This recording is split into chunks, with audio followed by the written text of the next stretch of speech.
எதிர்கட்சி தலைவர் வந்து அரசு பண்ணியிருக்காங்க, எப்படி பாக்குறீங்க? அவர்களை வந்து தவறா பேசினால அரசு பண்ணியிருக்காங்க. அதை எப்படி தவறா பாக்குறீங்களா? சரி, தவறுதான் சார். அரசியல் பத்தி தான் பேசணும். அவர் தனிப்பட்டவரை பத்தி பேசக்கூடாது. அது தவறு. அப்போ அரசு பண்ணது ஒரு ஆளுங்கட்சி அரசு பண்ண சரி பாக்குறீங்களா? ஆளுங்கட்சியா யார் இருந்தாலும் தவறா பேசினா தவறுதான் சார். விமர்சன ரீதியாக எதிர்கொள்ளணும். ஆனா அரசு பண்றது அதிக சர்வாதிகாரம் சார். விமர்சனம் அரசியல் பத்தி தான் பேசணும். அவர் தனிப்பட்ட வாழ்க்கையை வேற ஒருத்தர் சிந்தோடி பேச தப்பு இல்லையா? அவர் தொடர்ந்து பல நல்ல இதெல்லாம் பேசினார். விவசாயிக்கு பேசியிருக்காரு, காவேரி பத்தி பேசியிருக்காரு. நல்ல விஷயத்தான் பேச விட்டுட்டு அந்த சின்ன விஷயத்தை மட்டும் எடுத்து உடனே அரசு பண்ணிருக்காங்க. தொடர்ந்து நல்லது எல்லாம் தான் பேசுறாங்க. இவரு தொடர்ந்து அரசியல்னா காவிரி அதை பற்றி தான் பேசணும். இது மாதிரி தவறான கருத்துக்கள் பேசுறது தப்பு. இன்னும் கொஞ்ச நாள்ல சட்டமன்றம் திறக்க போறாங்க. அந்த மைண்டுக்கு தான் விஜய் வந்து அரசு பண்ணிருக்காங்க. அது முற்றிலும் தவறு சார். அவரையா சார் பேசுறது? கேள்வி கேட்டாலே ஓடுறாங்க, பதில் சொல்ல மாட்டாங்க. அப்படி கேட்டா கூட அரசு பண்றாங்க. அது தப்பு சார். யாருங்க சார் பதில் சொல்றாரு? யாரா இருந்தாலும் தப்பு பண்ணா அவங்க அரெஸ்ட் பண்றது தானே. ரொம்ப தப்பு பண்ணா கண்டிப்பா அரெஸ்ட் பண்ணலாம். எந்த ஒரு விஷயமும் தவறு செய்யல. விவசாயி கஷ்டம் போட்ட முடியாது. இந்த குறுகு சாகுபடி இருக்குல்ல, அது வந்து விவசாயிகள் வந்து பயிர் வந்து ரொம்ப மோசமாயிடுச்சுன்னு சொல்லிட்டு அதுக்கு இழப்பு எடுத்தாங்கன்னு சொல்லிட்டு போராட்டம் இதை குறித்து பேசும்போது சில பேசிருக்காரு. இதுக்காக உடனே அரசு பண்ணி இழப்பீடு மட்டும் சரியா கேட்டு சரியான வாதம் பண்ணியிருந்தாங்கன்னா கண்டிப்பா அதை எதிர்ப்பாங்க. அது தேவையில்லாம ஒரு சில காரணத்தை பேசியிருந்தாங்கன்னா திருப்பி தப்பா தெரிஞ்சிருந்தா அரசுக்கு தப்பான கருத்தை தெரிவிச்சாங்கன்னா கண்டிப்பா அரசு பண்ணுவாங்கல்ல. அவ்வளவு நல்ல நல்ல கருத்து பேசும்போது வந்து அதுக்கு பதில் கொடுக்கல.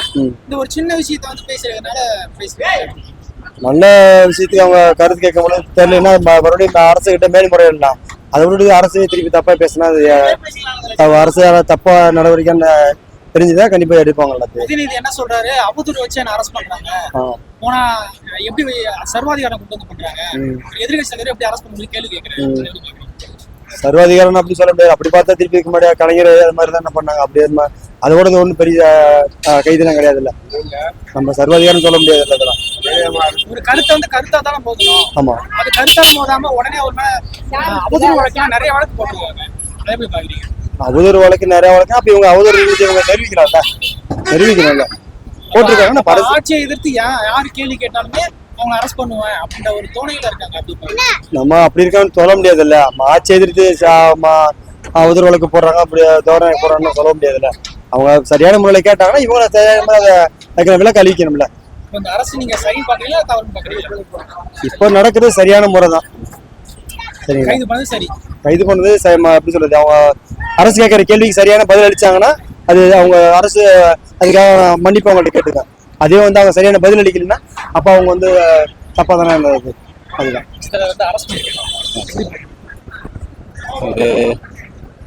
அது அரசியல்ல நடக்கிறது. இதெல்லாம் சாதாரண. அவங்க வந்தா இவங்கள அரெஸ்ட் பண்ணுவாங்க, இவங்க வந்து அவங்கள அரெஸ்ட் பண்ணுவாங்க. இது எப்பயுமே நடக்கிறது தான். ஆனா இவர் வந்து கொஞ்சம் புதுசா பண்ற மாதிரி தெரியுது.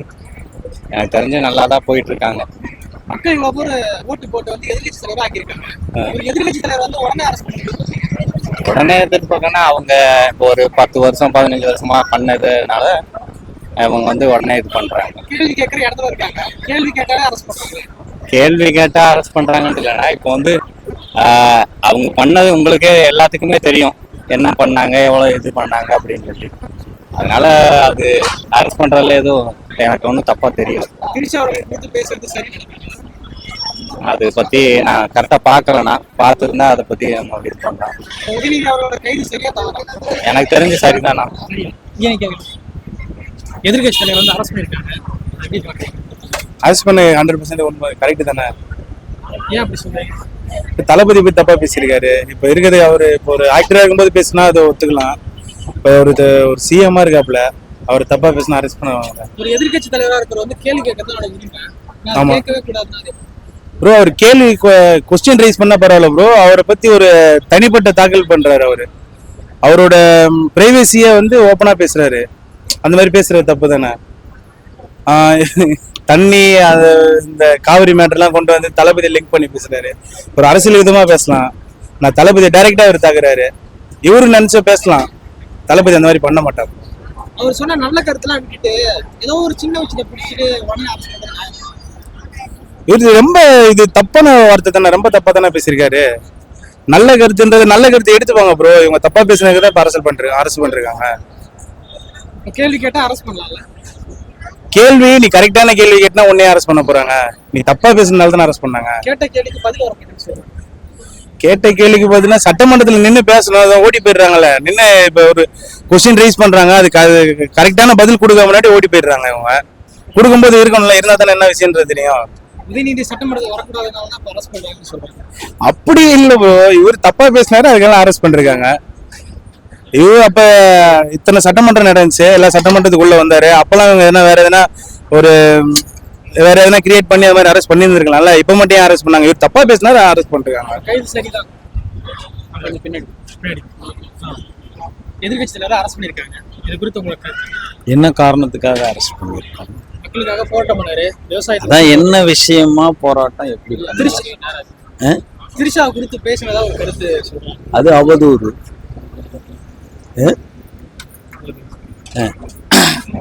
அது தனி மனித பிரச்சனை, அது பொது பிரச்சனை அல்ல. இது அல்ல. சங்கீதா குறித்து பேசும்போது சைலண்டா இருந்தாரு, திரிஷா குறித்து பேசும்போது உடனே வயலண்டா இருந்தாரு. அது ஒரு மனைவி. என்ன இது கிசுகிசுவா பேசப்படுவது? இது யாரும் இன்னும் ஆதாரமா நிரூபிக்கப்படலை. பேசப்படுவது, அதனாலதான் அவதூறு அது, இல்லைங்களா? இதெல்லாம் பொது வாழ்க்கைக்கு தேவையா? பொது வாழ்க்கைக்கு தேவை பொதுமக்களின் பிரச்சனைகள், இல்லையா? அதை பத்தி தான் நம்ம பேசணுமே தவிர. காவேரி தண்ணீர் வச்சு அரசியல் பண்றது கடந்த 50 வருஷமா பண்ணிட்டு இருக்கிறாங்க நம்ம தமிழ்நாட்டு அரசியல் தலைவர். சரி, யார் தான் போய் அதை திறந்து விட்டுட்டாங்க? இயற்கை தான் திறந்து விடும், இல்லையா? மழை காலங்கள்ல மழை வந்துடுச்சுன்னா அவங்க பூட்டியெல்லாம் வைக்க முடியாது. திறந்து விட்டு தான் அவங்க காப்பாத்திக்கணும். பூட்டி வச்சா அவங்களுக்கு பாதிப்பாயிடும், இல்லையா? இது இயற்கை. என்ன இன்னார் தான் காரணம், இன்னார் தான் இது அப்படின்லாம் நம்ம சொல்ல முடியாது. என்ன நம்ம காரணமா இருக்கணும்னா தெளிவா மக்களுக்கு நம்ம வேலை செஞ்சு மக்களால் பேசப்படணும். தனி மனிதர்களால் பேசப்படுவது அத்தனையுமே விமர்சனங்கள். அது நானே எப்படி சொல்லுவேன்? நான் ஒரு தனி மனிதன், நான் எப்படி சொல்லுவேன்?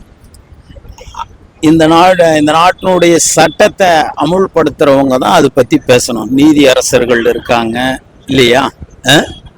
இவங்க தான் அதை பத்தி, அவங்க கிட்ட தான் இதெல்லாம் நீங்க கருத்து கேட்கணும், இல்லையா? நான் இங்க சாதாரணமா ஒரு லோக்கலா வேலை செய்யறேன், என்ன போய் நீங்க அப்படி கேட்டா என்ன ஆகும்?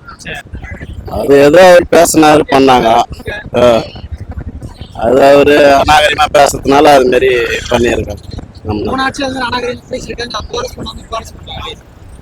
பண்றாங்க, தொடர்ந்து அவங்க இது பண்ணிக்கினே இருக்கிறாங்களா. அப்பப்பா ஆட்சிக்கு வந்ததுலேருந்து ஒவ்வொருத்தரும் மாறி மாறி பண்ணிக்கினே இருக்கிறாங்க.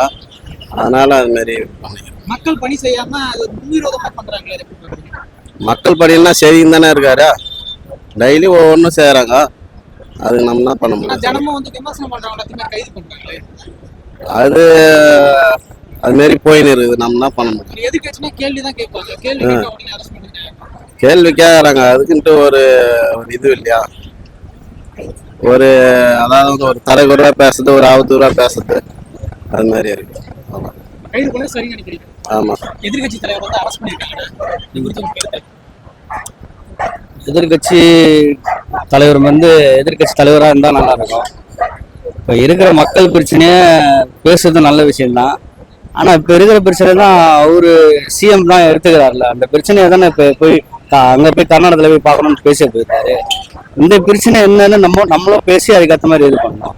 அது இல்லாமல் ஒரு விவசாயியோட பிரச்சனை கூட சேர்ந்து இது பண்ணி, அது விவசாயம்லாம் இல்லை, அவங்க கூட இருந்த விவசாயிகள் அவங்க கட்சி அதே இது பண்ணி அவங்களும் ஒரு கூட்டம் போட்டு சிஎம் தவறாக பேசி, இதெல்லாம் தேவையில்லாத விஷயம். இது இப்போ இவர் பண்ணுறது ரொம்ப ரொம்ப தப்பு. ஆனா டெல்டா இடத்துல நிறைய பேர் விவசாயம் பண்ணிருப்பாங்கல்ல, உங்களுக்கு நீர் கிடைக்கலன்றது, அந்த செடியெல்லாம் வாடி போயிடுச்சு, நிறைய சேதம் ஆயிடுச்சு. அதுக்கு சிஎம் இப்போ அதுக்கான நஷ்டஈடு கொடுத்துதான். அதுக்கு நம்ம பண்ணலாம். தண்ணி பிரச்சனை என்ன 5 வருஷமா இல்ல 10 வருஷமா நம்ம கர்நாடகத்துல மக்களுக்கான உணவு கொண்டு போய் சேர்க்க முடியாது. ஃபர்ஸ்ட் எய்ட் வந்து மக்களுக்கு புரியுது. நம்மள போராடி தானே ஆகணும்.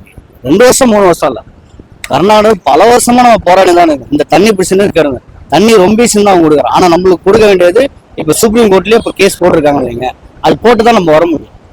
இப்ப இருக்கிற சிஎம் விஜய் விட்டல, இதுக்கு முன்னாடி ஸ்டாலின் ஜெயலலிதா எல்லாரோட இதுவே நம்ம போராடி தான் நம்ம வாங்க வேண்டியதா இருக்கு. இது மெயின் வந்து மேலிட தான் அதை எதிர்பார்க்கணும். இதை குறித்து தான் வந்து பேசியிருக்காரு. இது கேள்வி கேட்டவங்க ஆனா அவர் பேசுறது வந்து கரெக்டா பேசல, அதுதானே மெயினான விஷயம். அதுதான் அவரு திரிஷா அவங்கள பத்தி பேசுறதுலாம் அது தவறான விஷயம். மற்றவங்களோட பிரச்சனை வந்து நம்ம வந்து எந்த அளவுக்கு எடுத்துக்கணுமோ பேசலாம். ஆனா அது இது தவறான விஷயத்த வந்து பேசக்கூடாது. அவர் மதுரையில திரிஷாவுக்கு தனியா நற்பணி மன்றம் தொடங்குறாங்க. இல்ல அதெல்லாம் நம்ம விஜய் அவர்களும் எதிர்காலத்துல 2 பேரும் கூட்டணி போடுறாங்க. அப்படி இல்ல ஒரு நட்பு ரீதியா சினிமா துறையில இருக்காரு, அதனால அவர் இருக்கலாம். அதுன்னு இப்படி எல்லாம் பேசுறது ரொம்ப தப்பு. கைது சரின்றீங்க? கண்டிப்பா சார். இது வந்து எதிர்கட்சி தலைவர் அரசு பண்ணிருக்காரு. எதுக்கு சார் அரெஸ்ட் பண்ணிருக்காங்க? போராட்டம் மக்களுக்காக போராட்டம் பண்ணாரு, விவசாயிக்காக போராட்டம் பண்ணாரு. அந்த போராட்டத்துல சில விஷயம் வந்து தவறுதலா புரிஞ்சபடி கேஸ் பண்ணியிருக்காங்க. தவற என்ன பண்ணீங்க? போராட்டம் பேசுவோம், தவற புரியுதுக்காரங்க அவர் என்ன வார்த்தையை சொன்னாரு? திரிஷாவை பத்தி ஏதோ தவறா பேசணும் சொல்லி ஆடை பத்தி அவ்வளோ பேச தப்பு கிடையாது. இப்ப நான் கூட இருக்கேன்னா என்னை பத்தி அதை தப்பு பேச தப்பு கிடையாது. இன்னொரு பெண்ணை பத்தி தப்பா பேசினா அவர் சங்கடப்படுவாங்களே. உங்க போராட்டத்துக்கு விவசாயம்னா விவசாயத்தை பேசணும். இன்னொரு பெண்ணை பத்தி பேசுறதுக்கு யாருக்கு புரிய முடியாது. ஏன்னா வர எப்படி நீங்களும் நானும் நீங்களும் படிச்சிருப்பீங்க, நீங்களும் நானும் வேலைக்கு அனுப்பிருக்கோம். ஒவ்வொரு பெண்ணும் அவங்க வீட்டு பெற்றவங்களாம் எதை நம்பி அனுப்புறாங்க? மற்ற ஆணுங்களை இருக்கிறாங்க நம்பி தான் அனுப்புறாங்க. பொண்டாட்டி சங்கீதாவை பத்தி பேசும்போது ஒரு கம்மியா இருக்காரு. இப்ப இவரை பத்தி பேசினா உடனே கைது பண்ணுவாங்க. மனைவியை பத்தி தப்பா பேசினாருன்றது அவர் தனிப்பட்ட விஷயம். அதாவது தனிப்பட்ட விஷயம், அவரோட விஷயம். அதனால எதுவும் பண்ணல. இன்னொரு பெண்ணை பத்தி பேசும்போது அந்த பொண்ணு என்ன பண்ணணும்? அவர் மனைவியை பத்தி பேச சண்டை பற்றி போடுறாங்கன்னா அவங்க புருஷன் முன்னாடி அவங்க 2 பேரும் ரிலேஷன்ஷிப்ல இருக்கிறாங்க. அவங்க 2 பேரும் இல்லைங்களா? திரிஷான்றது அவங்க சம்பந்தல விஷயம். கண்ணால பார்க்க நம்ம மாதிரி ஏதோ ஒன்று சொல்லலாமா? நம்ம இதான் பண்ண தமிழ்நாட்டுல நீட் பிரச்சனை, காவேரி பிரச்சனை போட்ட மாட்டாங்க. அப்பெல்லாம் மௌனமா அந்த அரசு உடனே வந்து இப்போ அதெல்லாம் வந்து எது இல்லைங்க. அது வந்து நீட் பிரச்சனைன்றது எல்லாரும் சம்பந்தப்பட்டு பேச வேண்டிய விஷயம். சரிங்களா? நானே முடிவெடுக்க முடியாது. சரிங்களா? நீட் பிரச்சனை எல்லாருக்கும் சேர்ந்து இருக்க வேண்டிய விஷயத்தான் அவர் சொன்னாங்க. ஆமா, இல்லை எல்லா விஷயத்தையும் சம்மந்தப்பட்டு ஏதாவது கேட்டுதான் எடுக்க முடியும். திரிஷான்ற தனிப்பட்ட பெண் தானே. தனிப்பட்ட ஒரு பெண்ணை வந்து பேசும்போது யாருக்கும் கோவம் வரும். அவரே இருந்தாலும் நான் யார் வீட்டுல இருந்தா ஒரு பெண் இருந்தாலும் உங்க வீட்டுல இருந்தாலும் சரி தப்பா இருக்குது, எங்க வீட்டுல இருந்தாலும் அந்த எண்ணம் வரும். நம்ம வீட்டு பெண்ணை பார்த்து பேசுறாங்க, கேட்க போறாங்களேன்ற ஒரு எண்ணம் வரும். அந்த ஆதங்கத்தோட செஞ்சிருக்கலாம்ல. இது என்னோட கருத்து. இது நான் சொல்றதா கரெக்டுன்னு சொல்ல முடியாது. எனக்கு தெரிஞ்ச கருத்தை நான் சொல்றேன். உதயநிதி அவர்களை அரெஸ்ட் பண்ண சரியா? உதயநிதி அரெஸ்ட் பண்றதுன்றது நான் தப்புன்னு சொல்ல, சரின்னு சொல்லல. புரியுங்களா? ஒரு பெண்ணை பத்தி பேச தவறுதான் சொன்னேன் தவிர இது சரி இது நான் முடிவெடுக்க நான் ஒன்றும் அதிகாரி இல்லை, நான் ஒரு சாதாரண ஆள் தான். புரியுதுங்களா? ஆனா அவங்க பண்றது என்ன இதுக்கோசம் பண்றாங்கன்னா அவங்களை கேள்வி கேட்டு அவங்க யோசிப்பாங்களே. ஒரு பெண்ணை இந்த முடிவு பேச தவறுன்னு எடுத்துப்பாங்களே, அதை வச்சு யோசனை பண்ணுங்க. டிவிக்கு பத்தி சும்மா பேசினாலே அரெஸ்ட் பண்றாங்க. டிவிக்கு பத்தி என்ன பேச யாருப்பாங்க? இப்போ ஒரு விமர்சனம் வச்சா அவரை பத்தி பேசும்போது விமர்சனம் பண்ணும்போது எத்தனை பண்ணியிருப்பாங்க, அவரை பத்தியே பேசியிருப்பாங்களா? அவரோட நாங்க தற்கூரின்னு சொல்லியிருந்தாங்க. முதல் தற்கூரின்னு சொல்லும் போது மனுஷன் கண்டுபிடிச்ச முதல் கையெழுத்தியது தற்கூரி தானே. அப்போ கோச்சிக்கலையே. நம்ம படிப்பு கண்டுபிடிக்கணும் என்ன மொழி வச்சோம்? தற்கூரி தானே வச்சோம். நம்ம எதுவுமே கேவலம் நினைக்க வேணாம். தற்கூரியோட கேவலம் நினைக்க வேணாம்.